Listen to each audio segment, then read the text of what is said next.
Kitchen में हम home makers का मैक्सिमम टाइम बीतता है। इसको हर समय साफ सुथरा रखना हर एक की ड्रीम होती है। हर एक के लिए पॉसिबल नहीं होता, बट ट्रस्ट मी, ये काम मुश्किल जितना लगता है उतना मुश्किल होता नहीं है। आज मैं आप सबके साथ वो सारे मूल मंत्र शेयर करने वाली हूँ जिससे आप अपनी किचन को ना सिर्फ फंक्शनल बना सकते हैं बल्कि उसे 24/7 क्लीन भी रख सकते हैं। सो हेलो गाइस, नमस्ते and welcome to nurturing homes. आज कुछ ऐसी ही हैबिट्स की बात करेंगे जो कि आपके बहुत काम आएंगी। हमारे घर में किचन में दिन भर कुछ ना कुछ चलता ही रहता है। थोड़ी थोड़ी देर बाद भी कभी कभी खाना बनता ही रहता है, जिसका मतलब है कटिंग या चॉपिंग लगी रहती है। अक्सर बहुत सारी लेडीज़ डायरेक्टली किचन प्लेटफॉर्म के ऊपर ही सब्जियां काट कर छिलके डालने लग जाती हैं, जो कि बहुत गलत है। इससे आपका ही क्लीनिंग का टाइम ज़्यादा हो रहा है। आपको बाद में वो किचन प्लेटफॉर्म भी क्लीन करना पड़ेगा, छिलके हटाने पड़ेंगे, क्या फ़ायदा। इससे अच्छा है कि आप अपने किचन के प्लेटफॉर्म के ऊपर एक न्यूज़पेपर बिछा लीजिए जिसके ऊपर आप सारे छिलके अपने सब्ज़ी के काट काट के डालें, या फिर एक डिस्पोजेबल कंटेनर ले लीजिए जिसमें आप छिलके डालते जाइए ताकि आप एक्स्ट्रा क्लीनिंग के काम से बच पाएँ। एक बार जब आप सारी अपनी चॉपिंग वगैरह कर लें तो एक साथ बस इस न्यूज़पेपर को उठाइए छिलकों के साथ और डिस्पोज कर दीजिए। है ना आसान, नीचे प्लेटफॉर्म भी गंदा नहीं हुआ। अब डिस्पोज करते समय ध्यान रखिएगा कि आपको डस्टबिन का भी ध्यान रखना है। डस्टबिन की भी एक्स्ट्रा क्लीनिंग से बचने के लिए आपको सबसे पहले डस्टबिन में नीचे एक मोटी लेयर न्यूज़पेपर की रखनी है, ताकि जो भी वेट वेस्ट आप डस्टबिन में डालते हैं उससे अगर कोई लिक्विड निकल रहा है तो न्यूज़पेपर एब्जॉर्ब कर लेगा, डस्टबिन गंदा नहीं होगा। और ऊपर इसको लाइन कीजिए गार्बेज बैग के साथ। अब आपको जो किचन वेस्ट यहाँ पे डिस्पोज करना है आप आराम से कर सकते हैं। आपका किचन प्लेटफॉर्म भी क्लीन है और आपका डस्टबिन भी क्लीन रहेगा। और रही बात गार्बेज बैग्स की, तो वो आप डेली का डेली तो बदलेंगे ही बदलेंगे। दिन भर किचन में एट रेगुलर इंटरवल्स खाना बनता ही रहता है। अब चाहे आप एक सब्जी एट अ टाइम बनाएं या 3-4 सब्जियां आपने गैस पे चढ़ा रखी हो एक साथ ही, जो भी करछी आप इस्तेमाल ले रहे हैं बनाने के लिए खाना, उसको कहीं इधर उधर ना रख के इस तरीके से प्लेट के ऊपर रखिए ताकि आपका प्लेटफॉर्म गंदा ना हो और कोई एक्स्ट्रा स्पेस आपको क्लीन ना करनी पड़े। फैंसी और एक्सपेंसिव वाले स्पून रेस्ट आपको आराम से मार्केट में मिल जाएंगे, चाहिए तो उन्हें खरीद लीजिए, वरना एक रेगुलर घर पे पड़ी स्टील प्लेट का इस्तेमाल कर लीजिए ताकि आपकी क्लीनिंग कम हो जाए। जो काम निपटता जा रहा है आपका किचन में वो सामान वापस जगह पे रखते चलिए। जितना सामान कम प्लेटफॉर्म पे दिखेगा उतना ही विजुअल क्लटर भी कम लगेगा आपको। कई बार हमारे आसपास की चीज़ें गंदी नहीं होती हैं, सिर्फ बिना मतलब फैली होती हैं, जिसकी वजह से हमें लग रहा होता है कि किचन साफ नहीं है। जो काम आपका हो गया है, जैसे कि अगर नमकदानी का काम नहीं है तो उसे वापस जगह पे रख दीजिए। जिन डब्बों से आपने सामान निकाला था उनको एक एक करके वापस रखना शुरू कीजिए। अगर रोटियां आपकी बन चुकी हैं तो आटे को उसी समय वापस रख दीजिए। जो चीज़ें भी आप वाइंड अप कर सकते हैं तुरंत के तुरंत, उन्हें अपनी अपनी जगह पे रखते चलिए ताकि विजुअल क्लटर किसी भी तरीके का ना हो।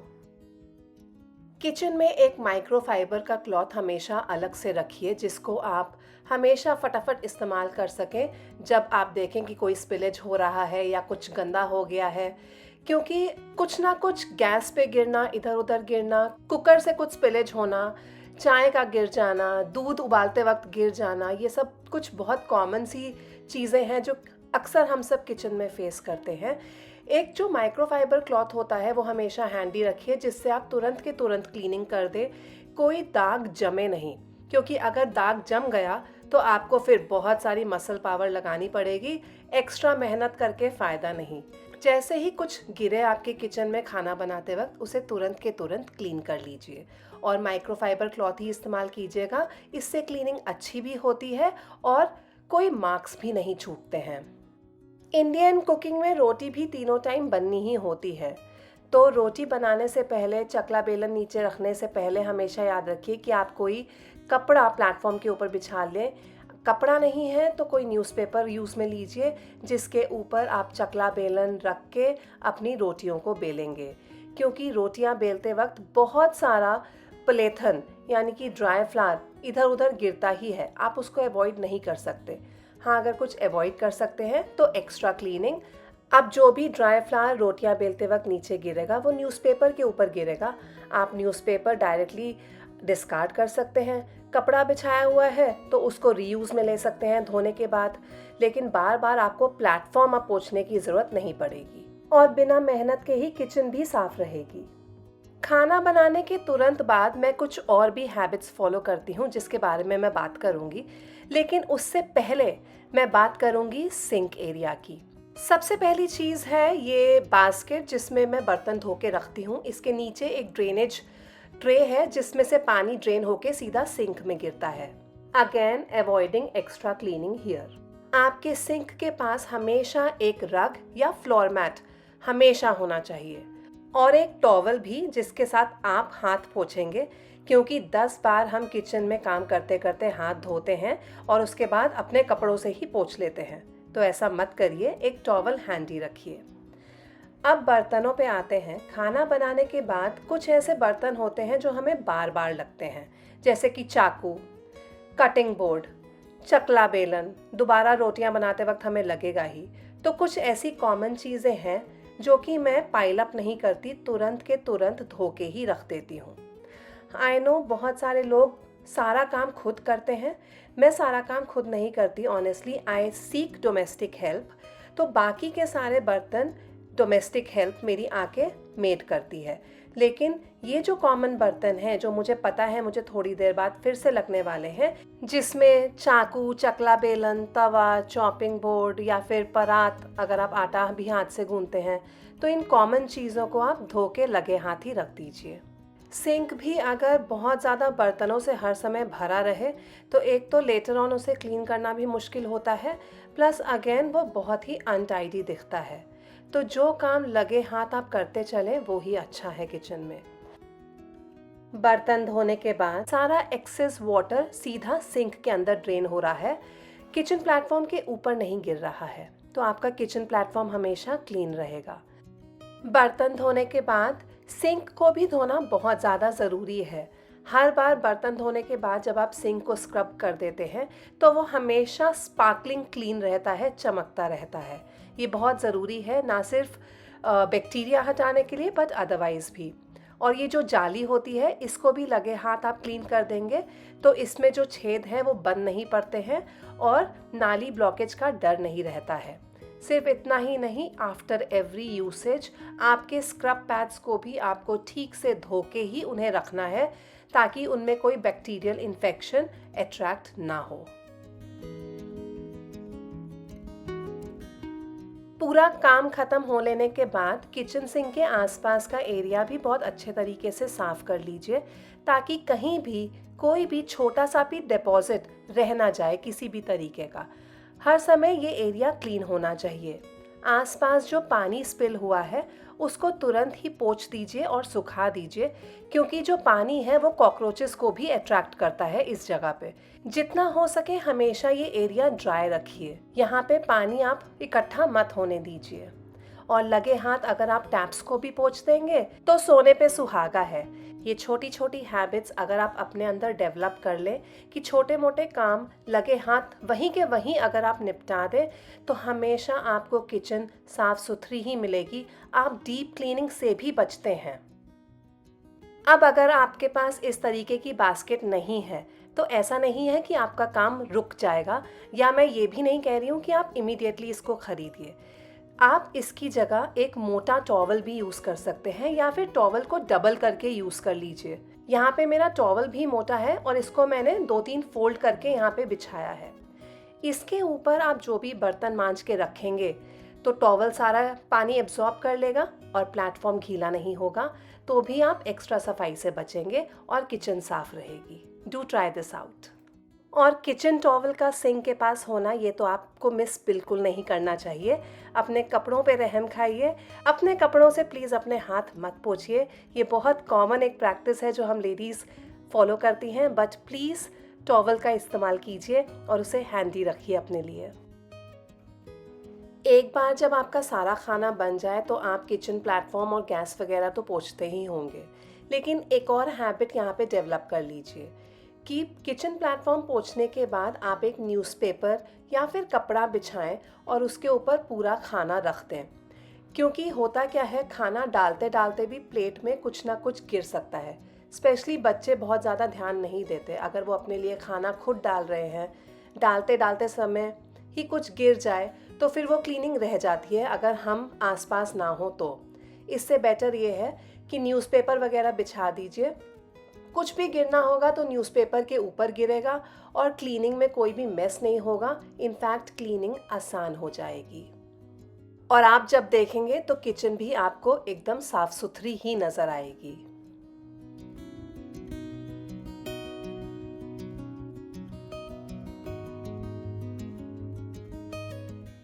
कुछ ना कुछ अपने किचन में हमें रीफिल करते रहना होता ही है, चाहे वो वीकली रूटीन हो हमारा, चाहे मंथली रूटीन हो। इस तरीके से जब आप ऑयल अपने ऑयल कंटेनर्स में डालते हैं तो नीचे कपड़ा ज़रूर बिछाइए और ऑयल डालने के लिए फ़नल का इस्तेमाल ज़रूर कीजिए। कपड़ा नीचे बिछाने से यू विल इंश्योर कि अगर कुछ गिर भी रहा है तेल वगैरह तो कोई मेस नहीं हो रहा है, क्लीनिंग आसान हो जाएगी। और फ़नल यूज़ करने से ऑयल गिरने के चांसेस ऑलमोस्ट ज़ीरो हो जाते हैं। इनफैक्ट वेस्टेज भी नहीं होगी आपकी किचन में। कई बार हमें ये सारी चीज़ें पता होती हैं लेकिन जल्दबाजी में हम ये सारी चीज़ें यूज़ नहीं करते। लेकिन बिलीव मी, ये सिर्फ कुछ हैबिट्स ही हैं जो हमारा काम आसान बना देती हैं और मेस फ्री बना देती हैं। हर समय चीज़ें अगर गिरती रहेंगी, हमारी क्लीनिंग का काम डबल होता जाएगा तो कभी ना कभी हमें आलस आ जाएगा और हम वो काम नहीं करेंगे। ऐसे में हमारी किचन हर समय साफ सुथरी नहीं लग सकती। अब अगर मैं अपने किचन टॉप पे एक एक सामान इस तरीके से रखूँगी तो विजुअल क्लटर तो है ही, साथ ही साथ क्लीनिंग भी बहुत डिफ़िकल्ट हो जाएगी क्योंकि मुझे एक एक सामान हटा के क्लीन करना होगा, फिर उसे वापस रखना होगा। इंस्टेड सबसे अच्छा सॉल्यूशन ये है कि आप बास्केट्स का इस्तेमाल कीजिए। वाटर बॉटल्स बहुत सारी होती हैं किचन में, उनको रखने के लिए इस तरीके से थोड़ी सी डीप बास्केट लीजिए जिसमें से बॉटल्स गिरे नहीं। अब 4 बॉटल्स खिसकाने की जगह मुझे सिर्फ एक बास्केट खिसकानी है सफाई करने के लिए, तो हो गया ना काम आसान।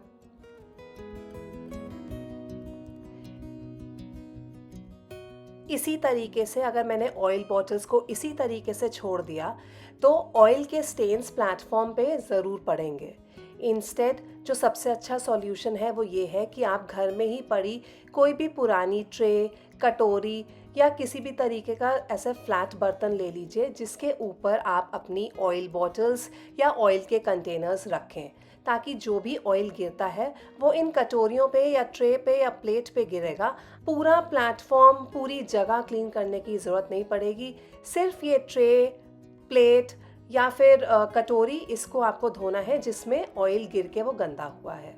तो है ना आसान तरीका। सिर्फ छोटी छोटी हैबिट्स हैं, अगर आपने इन्हें एक बार अपना लिया तो हमेशा आपकी क्लीनिंग आसान रहेगी। डीप क्लीनिंग से भी आप बचेंगे और किचन तो साफ सुथरी रहेगी ही रहेगी।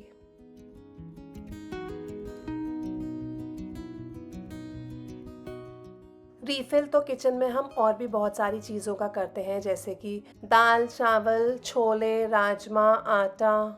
तो जब भी आप रीफ़िल करें तो एक बार पुराना कंटेनर ज़रूर पोंछ लें अच्छे से।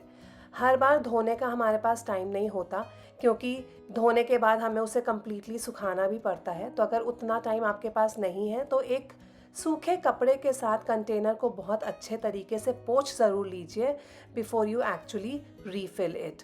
और हाँ, रीफ़िल चाहे आप कोई भी चीज़ करें, चाहे जब हमने तेल रीफ़िल किया था या अभी आटा रीफ़िल कर रहे हैं, नीचे कपड़ा ज़रूर बिछाइए क्योंकि अदरवाइज़ कुछ ना कुछ तो गिरता ही है। जैसे देखिए, मैंने इतने ध्यान से डाला था फिर भी थोड़ा बहुत ज़रूर गिरा। तो ज़बरदस्ती की क्लीनिंग की ज़रूरत नहीं है, नीचे एक कपड़ा बिछा लीजिए, काम आसान हो जाता है। फिर भी मान लीजिए कोई सूखी चीज़ जैसे कि आटा अगर प्लेटफॉर्म पे गिरा हुआ है और आपने उसे गीले कपड़े से पोंछा तो एक आपका गीला कपड़ा भी मैसी हो जाएगा और दूसरा इस कपड़े से आप बाकी जो चीज़ें पोंछेंगे वो भी क्लीन नहीं होंगी। रादर हमेशा ध्यान रखिए, इस तरीके की कोई भी सूखी चीज़ को अगर आपको पोंछना है तो सूखे कपड़े का ही इस्तेमाल कीजिए, गीले कपड़े का नहीं। सूखे कपड़े से ये जो सूखी चीज़ें हैं उनको क्लीन करना बहुत आसान होता है और तुरंत साफ़ हो जाती हैं। हाँ, डस्ट वगैरह सेटल करने के लिए आप ऊपर से गीला कपड़ा मार सकते हैं एक बार जब आपने सारा ड्राइड सामान हटा दिया है उसके बाद, पहले नहीं। एक और किचन का सबसे ज़रूरी सामान है और वो है प्याज और आलू की ये टोकरी। अगर आपके पास भी मेरी जैसी इस तरीके की बास्केट है आलू प्याज रखने वाली, तो अक्सर आप ये प्रॉब्लम फेस करते होंगे कि नीचे इस तरीके से प्याज के छिलके ज़रूर गिरते हैं। तो इसका भी सॉल्यूशन है। जब भी आप बाज़ार से प्याज वगैरह ख़रीद के लाएं, तो बास्केट में इसे रखने से पहले इसके सारे एक्स्ट्रा छिलके हटा दीजिए। अगेन नीचे पेपर बिछाना मत भूलिएगा to avoid that extra cleaning. जब आप इस तरीके से सारे एक्स्ट्रा छिलके हटा देते हैं तो कुछ बचता नहीं है गिरने के लिए, तो फिर आपकी बास्केट और नीचे का एरिया पूरा क्लीन रहेगा। ये सारे छिलके मैंने हटा दिए हैं, इसको तो हम ऑब्वियसली डिस्कार्ड कर देंगे। और रही बात बास्केट में रखने की, तो डायरेक्टली नहीं रखेंगे।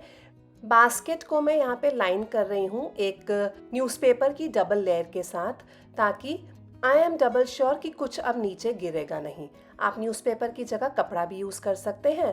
न्यूज़पेपर गंदा हो जाए तो डिस्कार्ड कर दीजिए, कपड़े को आप धो के रीयूज़ में ले सकते हैं। और अब ये एरिया बास्केट वाला भी क्लीन रहेगा हमेशा, क्योंकि किचन में हर समय कुछ ना कुछ कुकिंग चलती ही रहती है, तो कुछ बर्तन धोने की टेक्निक्स भी हमें आनी चाहिए। कुछ बहुत ही कॉमन मिस्टेक्स हम किचन में करते हैं, आज उनकी भी बात करेंगे। मैं यहाँ पे मिक्सर ग्राइंडर जार यूज़ कर रही हूँ। मिक्सी भी ऑलमोस्ट एवरीडे हमारी यूज़ होती है। अब चाहे आप इसमें कुछ भी बनाइए, चटनी, मसाला, स्मूदीज़, कॉफ़ी शेक, जो भी आप बनाते हैं, मिक्सी को यूज़ करने के बाद उसे इसी तरीके से रखने की ज़रूरत नहीं है। इसको वॉश करके क्लीन करने में सिर्फ आपको हार्डली कुछ सेकेंड्स जाएंगे और फटाफट से क्लीनिंग हो जाएगी बिना कुछ रगड़े। मैं आपको बताती हूँ कैसे। अपने मिक्सर जार को 3/4 पानी से भर लीजिए और उसमें डाल दीजिए कुछ ड्रॉप्स डिश वॉशिंग लिक्विड के और वापस से मिक्सी चला दीजिए।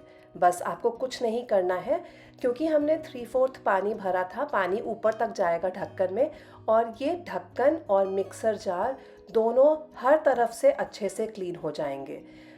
आपको बिल्कुल भी कुछ रगड़ने की ज़रूरत नहीं है। मिक्सी चला लेने के बाद बस इसे पानी से आप धो लीजिए, रिंस कर लीजिए एंड टडा, आपका काम हो गया है। आपको इसे गंदा रखने की ज़रूरत है ही नहीं, तुरंत के तुरंत यूज़ कीजिए, धोइए and this is ready for your next use.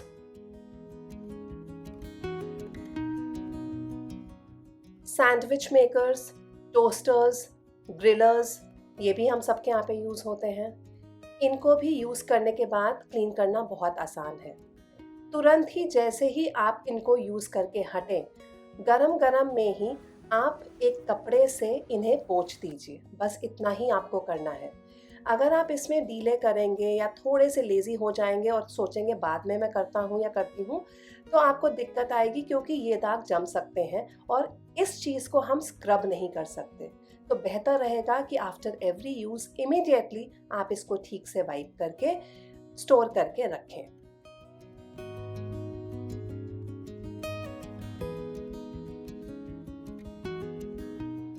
चाय इंडियन घरों में सबसे ज़्यादा बनती है। अगर आप चाय के शौकीन हैं तो आपको कोई बहाना नहीं चाहिए चाय बनाने का। आप कभी भी चाय पी सकते हैं। जब मन चाहा, चलो भाई उठो और चाय बना लो। ये तो ठीक है, लेकिन चाय बनाने के बाद जो पत्ती के साथ बर्तन में मेस होता है, उसे भी क्लीन करना बहुत ज़्यादा ज़रूरी है। चाय बनाने के बाद अगर आप इस तरीके से चाय पत्ती छन्नी में या बर्तन में छोड़ देते हैं, तो वो थोड़ी देर में जम जाएगी और इसको स्क्रब करने में बहुत दिक्कत आएगी, फिर चाहे वो आप धोएं या आपकी मेड। इससे बेहतर ये होगा कि आपको करना सिर्फ इतना है कि पानी से इस बर्तन को खंगाल लीजिए और पूरी जो पत्ती है वो छन्नी में लेके उसे डिस्कार्ड कर दीजिए। भले ही बर्तन आप थोड़ी देर बाद धोएं, जब आप चाय अपनी एंजॉय कर लें, उसे अच्छे से शांतिपूर्वक पी लें, उसके बाद इस बर्तन को धोएं, लेकिन इस चाय पत्ती को बर्तन या छन्नी में मत छोड़िए। इसको पूरे तरीके से छन्नी में निकालने के बाद डिस्कार्ड कर दीजिए और फिर बर्तन धोने के लिए डालिए। ऐसा करने से मेहनत भी कम लगेगी, टाइम, पैसा और चीज़ों की सबकी बचत होगी। आफ्टर ऑल ये जो चीज़ें आप ख़रीदते हैं, डिश वॉशिंग लिक्विड, स्क्रब वगैरह चीज़ों को धोने के लिए, ये भी तो आप ही ख़रीदते हैं अपने पॉकेट से ही।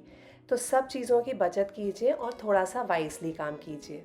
चाय पीने के बाद भले ही बर्तन आप बाद में धोएं, लेकिन चाय पत्ती डिस्कार्ड करने का काम पहले ही कर दीजिएगा, उसमें डीले मत कीजिएगा।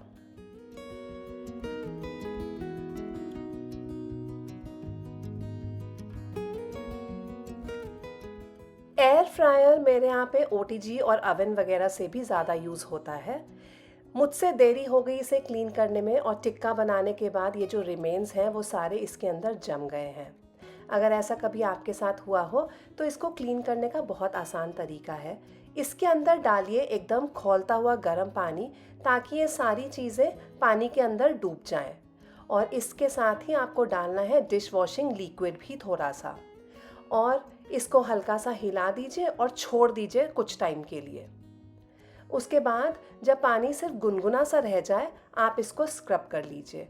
आपको स्टील स्क्रबर यूज़ करने की ज़रूरत नहीं है, रेगुलर स्पॉन्ज भी यूज़ किया तो चल जाएगा, क्योंकि ये सारे रिमेन्स अब लूजन आउट हो चुके हैं, आराम से निकलेंगे। अगर आप इसे स्पॉन्ज से भी स्क्रब करके रेगुलर तरीके से धोएंगे तो भी आपको दिक्कत नहीं आएगी।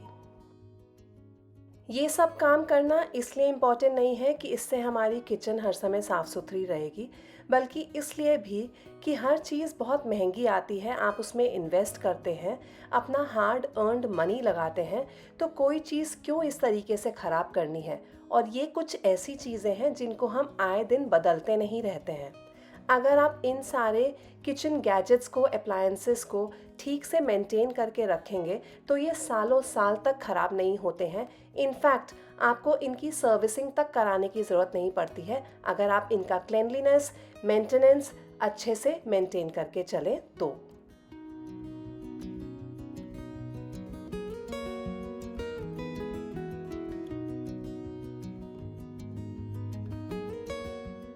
अपने क्लीनिंग रूटीन में अपने किचन के ड्रेनेज पाइप की क्लीनिंग का भी ध्यान ज़रूर रखिएगा। ये बहुत ज़रूरी है कि आपके सिंक में इस तरीके की जाली होनी चाहिए जिसमें फूड पार्टिकल्स गिरे जाके और नाली ब्लॉक ना हो।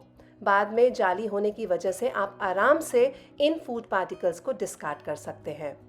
आफ्टर एवरी यूसेज अगर आप सिंक को स्क्रब कर देंगे, then there is nothing like it. Otherwise cockroaches वगैरह मोस्टली सिंक के पाइप से ही किचन में आते हैं। और बैक्टीरियल इन्फेक्शन को भी अवॉइड करने के लिए आफ्टर एवरी यूज़ अपने स्क्रब पैड्स को भी वॉश करके रखना मत भूलिएगा। किचन में कई बार धोने के लिए चिकने बर्तन भी निकलते हैं, जैसे कि बटर या घी वाले बर्तन हो गए। इनको अलग तरीके से अगर आप धोएंगे तो आपकी लाइफ आसान हो जाएगी, वरना क्या होता है, हम इनको अगर डायरेक्टली स्क्रब करेंगे तो हमारा स्क्रब पैड भी गंदा होता है, और उसी स्क्रब पैड से जब बाकी के बर्तन धुलते हैं तो उनमें भी चिकनाहट ट्रांसफ़र होती है। इंस्टेड इन चिकने बर्तनों में थोड़ी देर गर्म पानी डाल के आप छोड़ दीजिए। उसके बाद ये जितनी भी चिकनाहट है वो लूजन आउट हो जाएगी, इनफैक्ट ऑलमोस्ट ख़त्म ही हो जाती है। उसके बाद जैसे आप रेगुलर इनको धोते हैं वैसे धो लीजिए। बाकी बर्तन भी नहीं गंदे होंगे, आपका स्क्रब पैड भी नहीं गंदा होगा, और क्लीनिंग आप आराम से कर पाएंगे।